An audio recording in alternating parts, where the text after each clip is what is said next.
Watanzania, taasisi za umma na binafsi, mashirika na wadau wa maendeleo watakiwa kuungana katika kuwezesha matibabu ya upandikizaji wa figo na uloto kwa wananchi wasiokuwa na uwezo. Mfuko wa Taifa wa Hifadhi ya Jamii NSSF umetangaza msamaha wa tozo kwa waajiri wenye malimbikizo ya michango na tozo zinazotokana na ucheleweshwaji wa kukamilisha michango ili kuongeza tija. Rai imetolewa kwa wananchi kuunga mkono jitihada za serikali katika usimamizi endelevu wa mazingira kwa kutunza miradi ya maendeleo inayotekelezwa katika maeneo yao.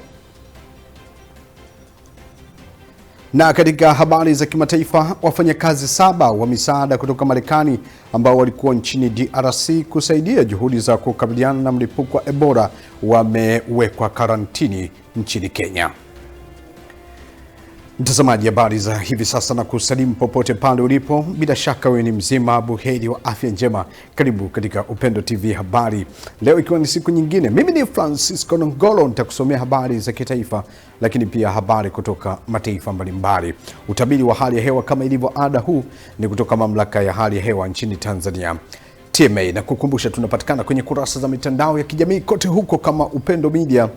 Nami napatikana kama Francisco Nongolo. Karibu huko kwa taarifa kabambe, tutakutana hapo.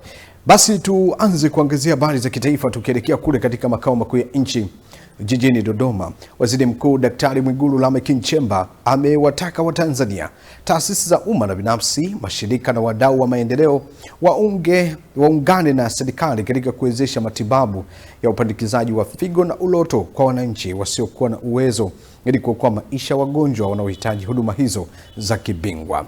Ametoa wito huo katika hafla ya Okoa Maisha Gala iliyoandaliwa na Umoja wa Wanawake wa Tanzania UWT kwa kushirikiana na hospitali ya Benjamin Mkapa jijini Dodoma. Hospitali ya Benjamin Mkapa imeendelea kupata mafanikio makubwa katika utoaji wa huduma hizi za kibingwa, na kwa kweli kama ambavyo Mheshimiwa Waziri ametoka kutaja, sisi ndani ya serikali tutaendelea kuwaunga mkono, na Mheshimiwa Rais alinituma niwahakikishie hiyo. Serikali itaendelea kuwa bega kwa bega nanyi kuweza kuhakikisha kama ambavyo tunaweka uwekezaji mkubwa katika sekta ya afya, basi tutaendelea kuweka uwekezaji mkubwa katika hospitali yetu ili kuweza kuhakikisha kwamba nia njema hii na jitihada hizi mnazofanya zinaendelea kuokoa maisha ya Watanzania. Waziri wa Afya Mohamed Mchengerwa amesema serikali itaendelea kuboresha huduma za kibingwa nchini kwa kuimarisha miundombinu ya afya, vifaa tiba na rasilimali watu, huku akitoa wito kwa wadau mbalimbali kuendelea kuunga mkono mfuko wa matibabu ya upandikizaji wa figo na uloto. Sana Mheshimiwa Rais ameendelea kuipa sekta ya afya kipaumbele cha kipekee kabisa. Mheshimiwa Waziri Mkuu, tuzungumze kwa takwimu, kwa sababu takwimu hizi ni majina na majina haya ni watu. Hadi sasa wagonjwa 58 wamefanyiwa upandikizaji wa figo kwa mafanikio makubwa kabisa. Watoto 31 wenye ugonjwa wa selimundu wamefanikiwa kufanyiwa upandikizaji wa uloto. Na kuomba Mheshimiwa Waziri Mkuu, tusipite haraka kwenye takwimu hizi. Wale ni watoto 31 waliokuwa wakiugua kila mwezi, wakikosa shule, wakiwa na maumivu yasiyoelezeka. Leo wanacheza. Wale ni familia 58 ambazo zilikuwa zimeanza kufikiria mazishi, leo zinafikiria mustakabali wa maisha yao. Namba 58 na namba 31 si takwimu, Mheshimiwa Waziri Mkuu, ni watoto wanaocheza uwanjani, ni akina mama wanaolala usiku wakiwa na amani na familia ambazo hazikuvunjika.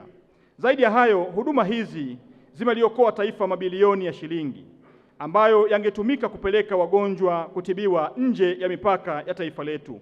Mafanikio haya, Mheshimiwa Waziri Mkuu, yameifanya Tanzania kuwa ni miongoni mwa nchi chache barani Afrika zinazoweza kutoa huduma hizi za kibingwa.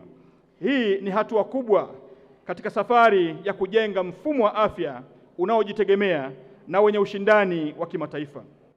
Fedha zitakazopatikana usiku wa leo kupitia hafla hii zitakwenda kununua dawa au vifaa ikiwemo vifaa tiba, zinakwenda kujenga miundombinu kama tulivyoelezewa na malengo mengine ambayo yameshafafanuliwa kwa kirefu.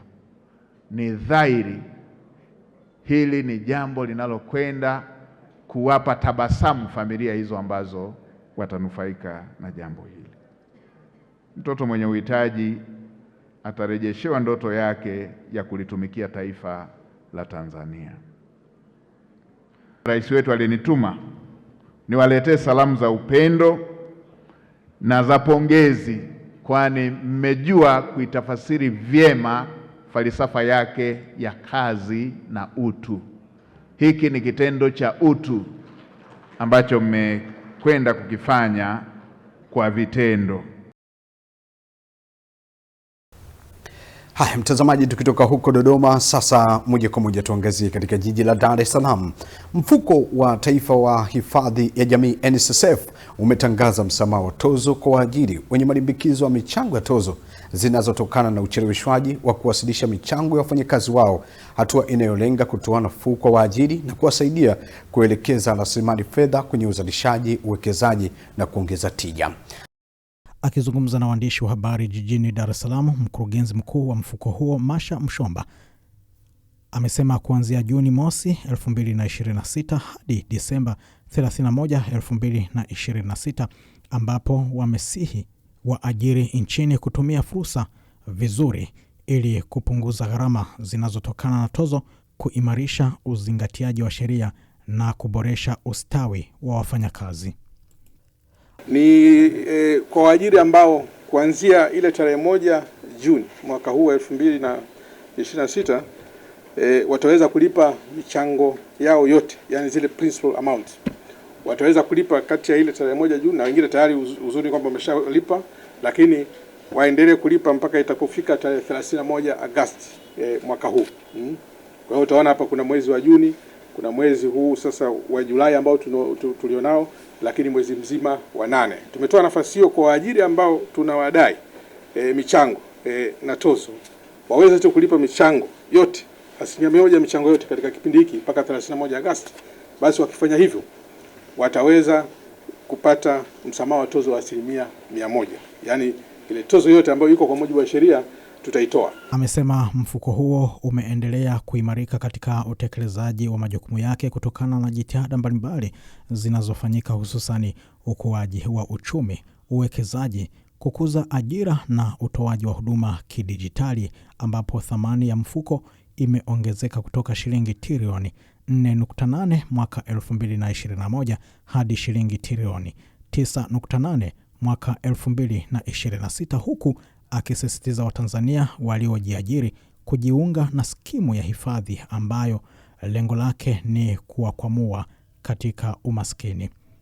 Endana na sababu mbalimbali, moja wapo kubwa ni serikali yenyewe kuwa na mchango mkubwa sana katika kuboresha mazingira ya biashara. Kama mnavyojua, tumekuwa na ongezeko kubwa sana la waajiri wawekezaji kutoka nje katika kipindi hiki, na kwa vile watu hawa wako chini ya sekta binafsi, basi sisi wa mfuko wa NSSF tunafaidika kwa jinsi hiyo. Kwa hiyo tumekuwa tukiongeza sana wanachama waajiri kutokana na mazingira mazuri ambayo serikali imeweka. Kwa hiyo kwa hili kwa kweli napenda nimpongeze sana Mheshimiwa Daktari Samia Suluhu Hassan, Rais wa Jamhuri ya Muungano wa Tanzania, kwa kazi nzuri ambayo amekuwa akifanya katika eneo hili, na limekuwa na impact kubwa sana kwetu sisi, lakini pia aidha amesema mfuko huo unaendelea kusogeza huduma karibu na wananchi kwa kufungua ofisi mpya za Ubungo Kigamboni na huduma nyingine za kidijitali.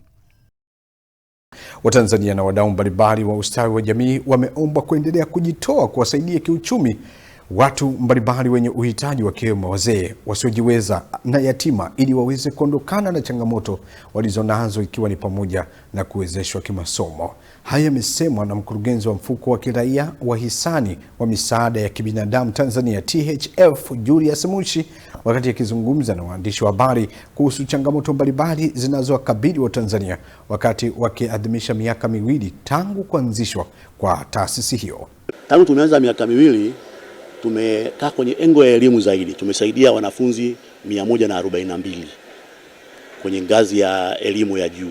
Tumeleta wito kwa ajili ya kuwatangazia umma wa Tanzania juu ya maandalizi kuelekea kilele chetu cha siku ya ukarimu duniani ambayo ni tarehe 19 Agosti na tarehe 5 Septemba.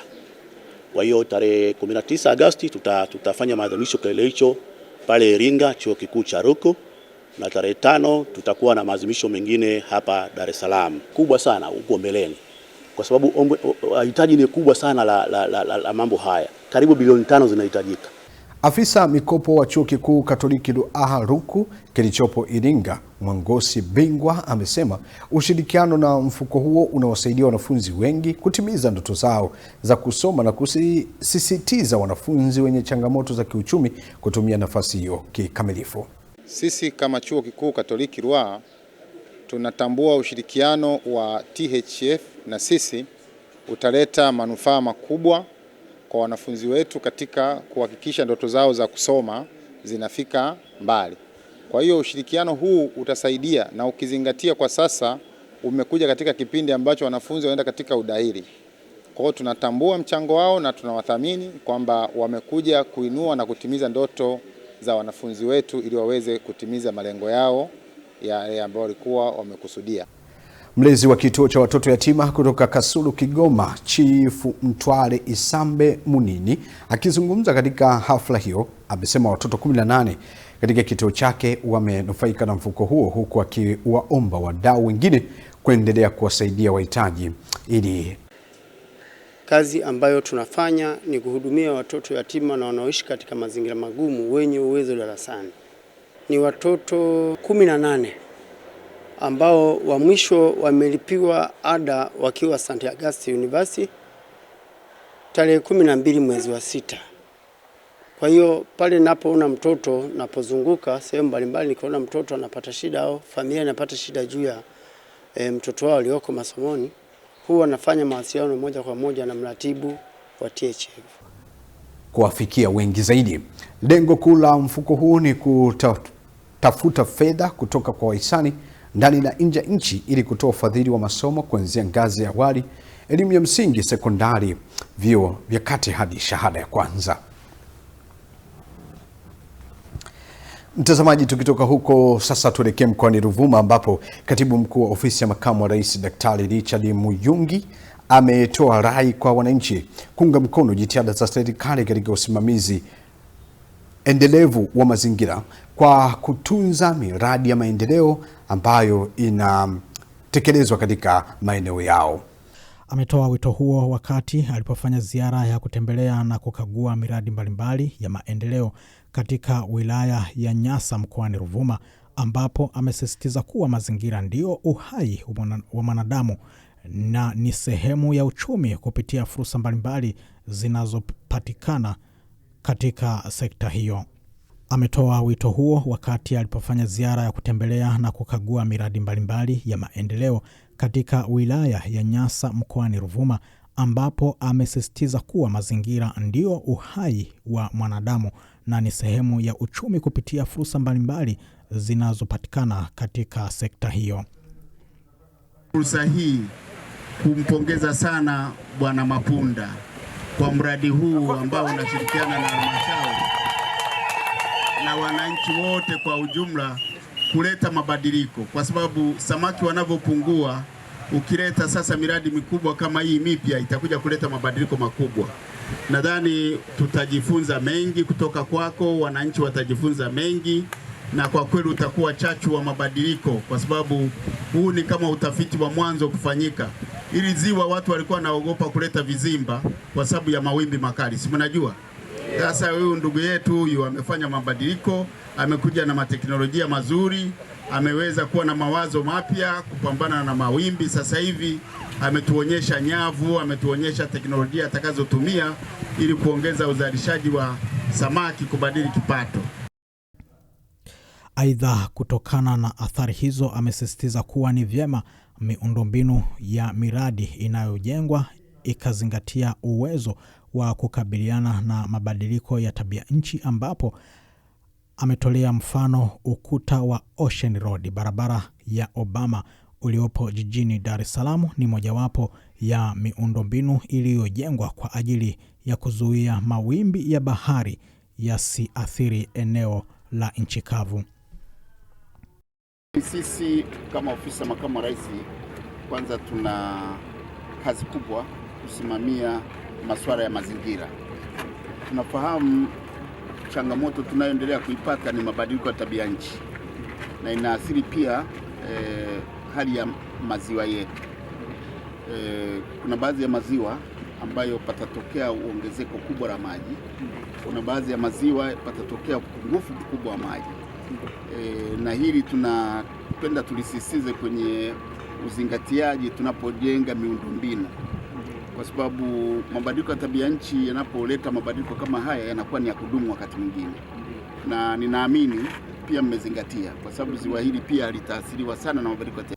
Miongoni mwa miradi aliyokagua katibu mkuu ni pamoja na mradi wa kizimba cha ufugaji wa samaki kilichopo katika kijiji cha Hinga, ambao utasaidia kupanua wigo wa uvuvi, hivyo kuchochea sekta ya uvuvi wa bluu. Mtazamaji, na sasa moja kwa moja basi tuangazie taarifa nyingine. Bado tukiwa katika jiji la Dar es Salaam, benki ya NMB imeingia makubaliano ya kimkakati na kampuni ya Mantric Tanzania yatakayorahisisha upatikanaji wa mitambo ya Caterpillar kwa wafanyabiashara wa sekta ya madini, ujenzi wa miundombinu kupitia huduma za mikopo, hatua inayolenga kuongeza tija na kuchochea ukuaji wa uchumi. Akizungumza wakati wa hafla ya utiaji saini wa makubaliano hayo, mkuu wa idara ya biashara na benki ya NMB Philbert Mponzi amesema ushirikiano huo unaondoa changamoto ya upatikanaji wa mtaji kwa wawekezaji wanaohitaji mitambo ya kisasa kwa ajili ya shughuli zao za uzalishaji. Tuna wateja wetu ambao ni wakandarasi, ambao ni wajenzi, lakini tuna wateja wetu ambao wako kwenye madini, lakini pia miundombinu, na tumekuwa tukiwapatia huduma za kifedha, tukiwapatia mikopo, lakini leo tunakwenda katika hatua nyingine. Kwa picha tu, katika ukiangalia katika sekta zote za uchumi, benki ya NMB kwa tuseme kwa wajasiriamali au makampuni yale madogo na ya kati. Mkurugenzi wa biashara Mantric Afrika Mashariki Levet Dogmo amebainisha kuwa ushirikiano kati ya Mantric na NMB utaongeza uwezo wa wafanyabiashara kuwekeza katika mitambo ya kisasa na kuchangia maendeleo ya sekta za madini, ujenzi na miundombinu nchini, huku ukipunguza vikwazo vya upatikanaji wa mtaji na kuimarisha mchango wa sekta binafsi katika maendeleo ya uchumi wa Tanzania. Financial institutions to increase access to the equipment and solution our customers require to expand their businesses and deliver critical infrastructure projects. NMB imeendelea kuwa mshirika muhimu katika sekta mbalimbali za uzalishaji nchini kwa kutoa huduma za kifedha kwa wakandarasi, wachimbaji wa madini na wadau wa miradi ya miundombinu, huku benki hiyo ikitoa zaidi ya shilingi bilioni 2 kila mwezi kwa mikopo wa jasiriamali na kampuni ndogo na za kati. Haya, mambo hayo ya NMB. Sasa tuelekee kule katika jiji la Tanga. Waziri wa Fedha Balozi Khamis Musa Omari amesema serikali itafuatilia kwa karibu changamoto zinazokwamisha utekelezaji wa mradi wa ujenzi wa barabara ya Pangani Tanga kwa kiwango cha lami ili kuhakikisha unakamilika kwa wakati na kuanza kutoa huduma kwa wananchi pamoja na kuchochea ukuaji wa shughuli za kiuchumi kwa wananchi. Ametoa kauli hiyo alipotembelea sehemu ya ujenzi wa barabara ya Tanga hadi Kitale katika mkoa wa Tanga yenye urefu wa kilomita 50 kwa kiwango cha lami, ambayo ni sehemu ya mradi mkubwa wa barabara ya Bagamoyo Makurunge Saadani Pangani yenye urefu wa kilomita 256. Kwa hiyo ni kitu ambacho kwa namna moja au nyingine kinatusumbua akili zetu. Tulipata faraja baada ya barabara kuanza kushughulikiwa, lakini tena imesita kwa zaidi ya miaka 4. Tunachokuomba kwa ufupi, jaribu kulikwamua hili. Angalau huko nyuma lami imefika mpaka maeneo ya Tundaua, lakini kutoka hapa mpaka kufika Tanga mjini tunatumia muda mrefu sana, hususan kipindi hichi cha mvua. Kwa hiyo nikuombe, kwa kuwa umepata fursa, umefika katika eneo letu, utusaidie kuingizia fedha hii barabara ili ikamilike. Ni hayo tu Mheshimiwa Waziri. tulikuwa tunaomba utusaidie tuingizie fedha ili barabara iweze kuwa nzuri, kwa sababu tunateseka kipindi cha mvua, barabara hii haipitiki. Kwa tunaomba utusaidie tuingizie fedha ili barabara iweze kuwa nzuri. Akijibu maombi ya wakazi hao, waziri wa fedha Barus Omar amesema kuwa mradi huo umechelewa kukamilika kwa muda mrefu na unaofikia zaidi ya miezi 58 na kwamba ana wasiwasi kama malipo anayodaiwa na serikali mkandarasi wa mradi huo, kampuni ya Chiko ya China, zilikuwa sababu pekee za kukwamisha mradi huo. Kishaongeza badala ya kumalizika kipindi awali ilikuwa miezi 24. Leo iliongezwa ni 58. Kwa hiyo zaidi ya almost mara tatu, takriban mara tatu. Hii kidogo kuna walakini.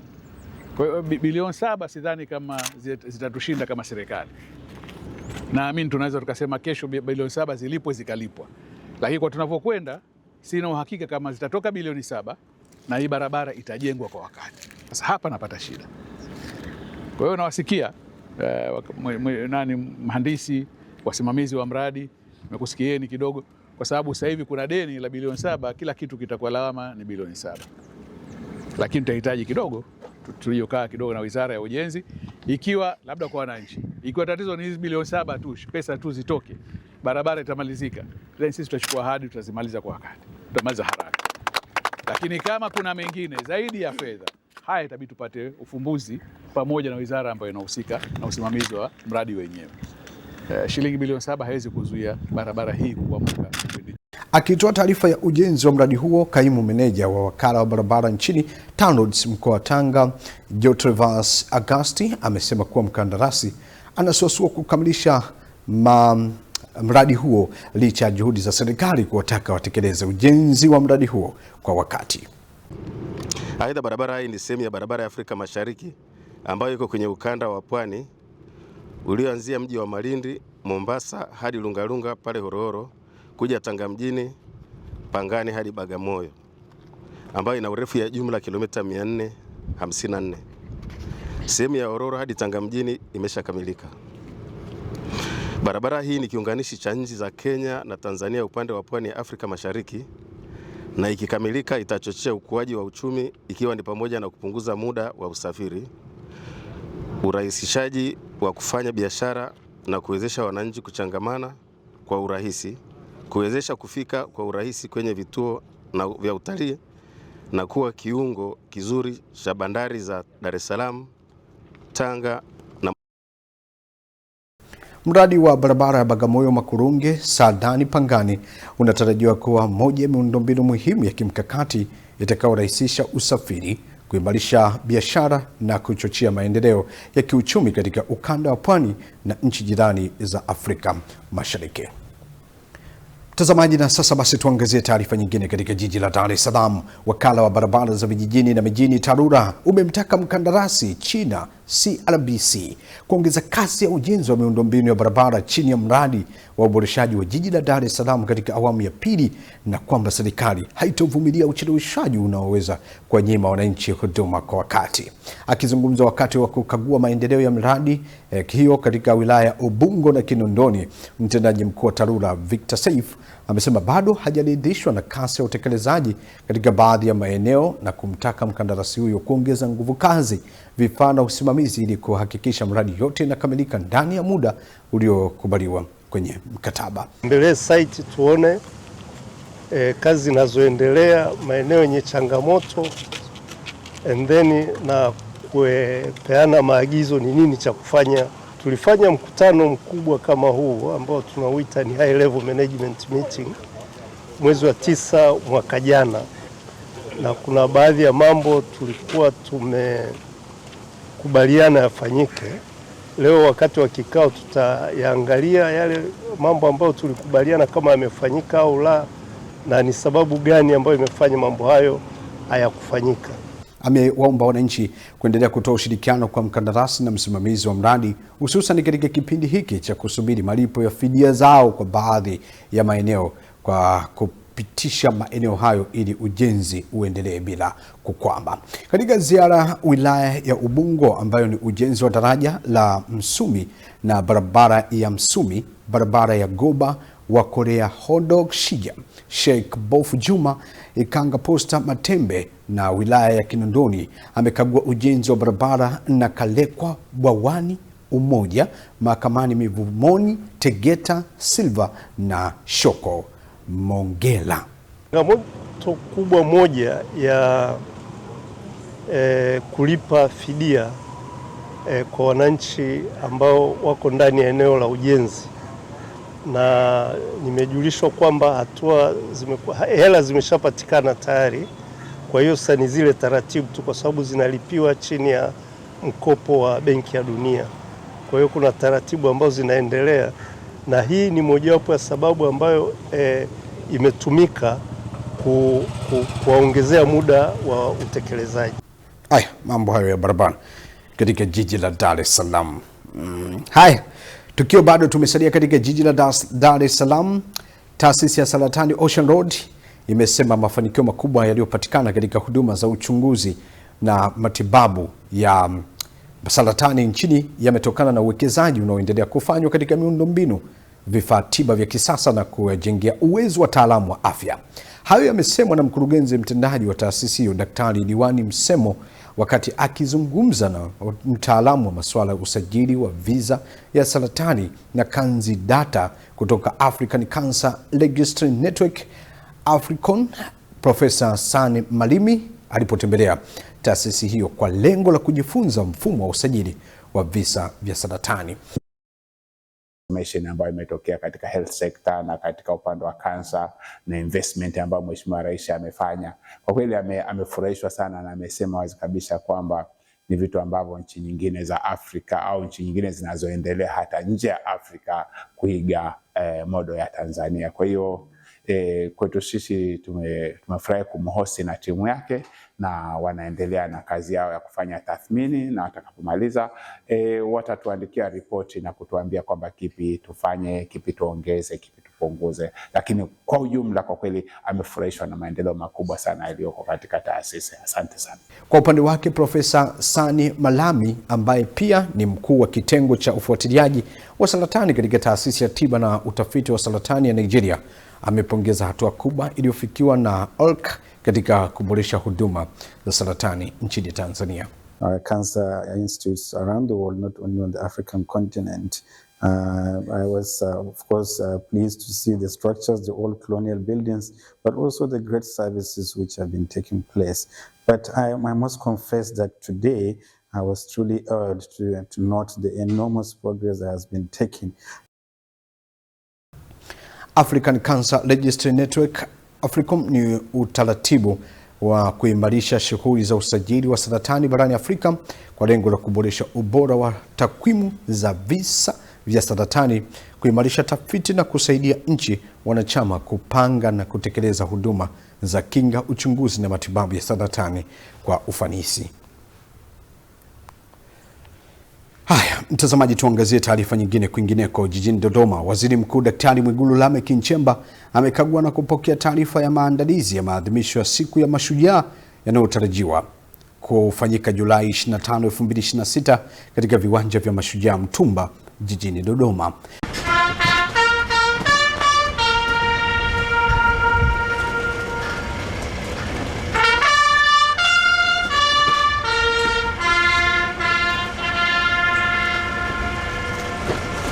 Katika ukaguzi huo amesema ameridhishwa na hatua zilizofikiwa na kuwataka wote wanaohusika kuendelea kukamilisha maandalizi yaliyobaki kwa wakati ili maadhimisho hayo yafanyike kwa utaratibu na hadhi inayostahili.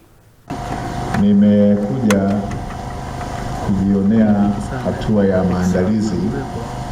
Imeonekana maandalizi yamekamilika na kwa kweli tuko tayari kwa ajili ya shughuli ya tarehe 25. Tumejionea, mtakubaliana nami kwamba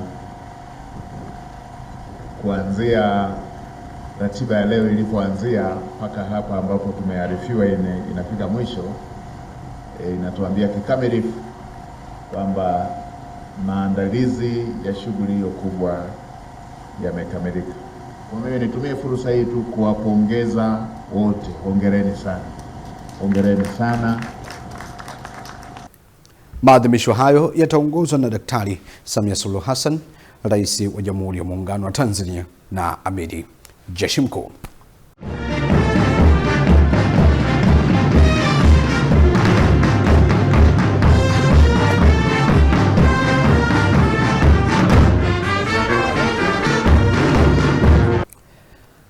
Mtazamaji kutokea huko Dodoma, sasa basi nikukumbushe tu kwamba tunapatikana kwenye mitandao ya kijamii kote huko kama Upendo Media. Karibu na uendelee kutufuatilia huko. Bado unaendelea kuangalia Upendo TV habari tu, ukiwa bado tuko katika habari za kitaifa. Ni katika nchi ya Malawi, wanawake wameaswa kuwa walinzi wa amani katika familia na jamii kwa kulinda ndimi zao kwa busara, huku wakitafakari kila wanalotaka na wanalolitamka kwa ajili ya kujenga familia zao. Taarifa ya Emmanuel Lulandala hii hapa inafafanua zaidi.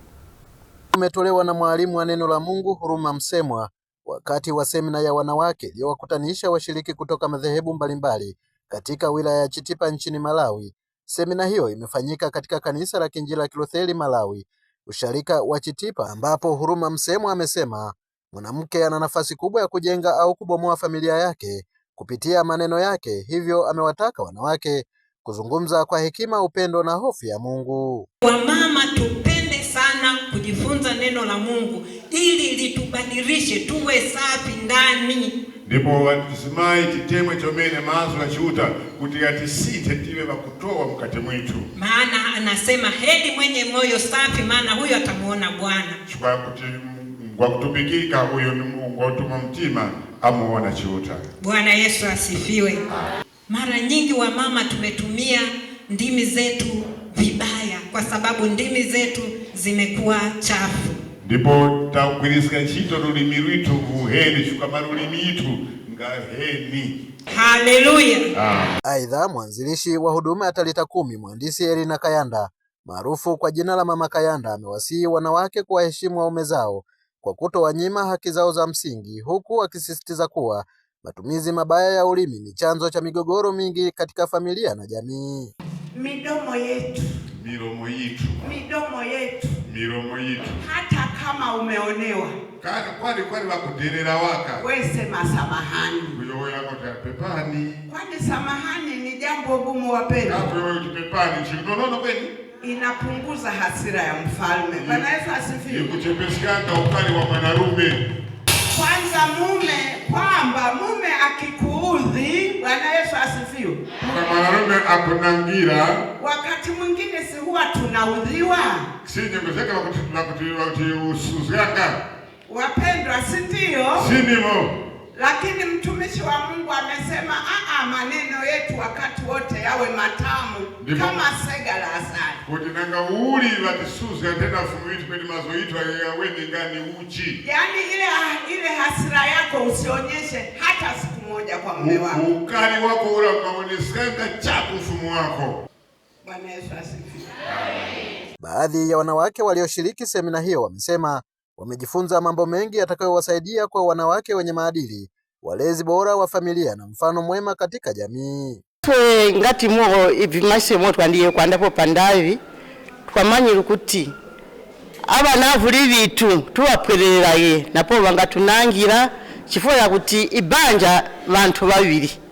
Asema katika mafunzo ya kuhusu familia ya mwanaume na mwanamke ya ndoa tumejifunza kwamba sisi wanawake tuwe tunawaheshimu waume zetu na tuwe tunaishi maisha mazuri.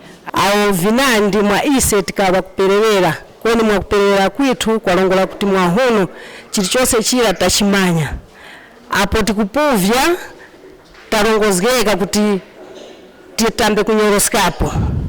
Sisi hapa tumejifunza mengi.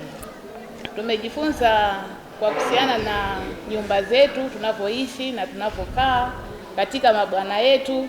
Alafu tumejifunza kwa sababu sisi tulikuwa hatujui vitu vingine, tulikuwa hatujui. Semina hiyo ni sehemu ya mwendelezo wa mafundisho ya neno la Mungu yaliyodumu kwa siku 3 ambapo Siku mbili ziliwahusisha wachungaji, wainjilisti na wazee wa kanisa kutoka madhehebu mbalimbali, huku siku moja ikitengwa kwa ajili ya wanawake. Lengo la semina hiyo ni kuwawezesha wanawake kuwa nguzo ya maadili, amani na mshikamano katika familia, kanisa na jamii kwa ujumla. Nikiripoti kutoka Chitipa nchini Malawi, Emmanuel Lulandala, Upendo TV. Asante sana Emmanuel Lulandala kwa taarifa hiyo kutokea nchini Malawi. Lakini bado tukiwa sisi tunaangazia habari za kitaifa na tumehitimishia hapo habari za kitaifa, basi tupate mapumziko mafupi. Tukirejea hapa, Gerald Leonard atakusomea habari za kimataifa. Tafadhali usiondoke, salia hapo. Mimi ni Francisco Nongolo.